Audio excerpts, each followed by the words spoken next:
Hi mga kanegosyo! Welcome back sa ating mini vlog. By the way, ako nga pala si Rod from MRR Document Processing Services. At ang motto natin ay Zero Pending Quality Document Processing Services. Ngayong araw, gusto ko lang i-share ang update tungkol sa BIR. For the second day nga po ngayon, offline pa rin po ang system ni BIR. Bali kahapon, unang araw ng offline ay nag-asikaso pa rin tayo ng closure of business.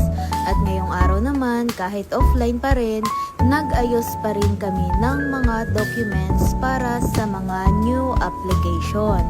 Bakit nga po ba nagtrabaho pa rin kami kahit offline? Para po maiwasan ang pagkadismaya ng ating mga client at siguraduhin na ready to process agad once na bumalik po ang system ni BIR.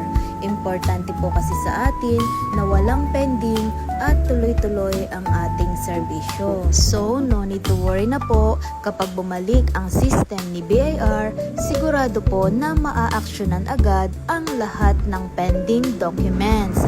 Ang mahalaga, prepared at maayos lahat ng mga papeles, kaya mabilis ang flow ng bawat process. So, yan lang po muna ang update natin ngayong araw. Maraming salamat po sa pagtitiwala ninyo sa MRR Document Processing Services. Always here to serve you. Once again, ako si Rod, ang kanegosyo nyo sa pag-asenso. Yun lang at maraming salamat!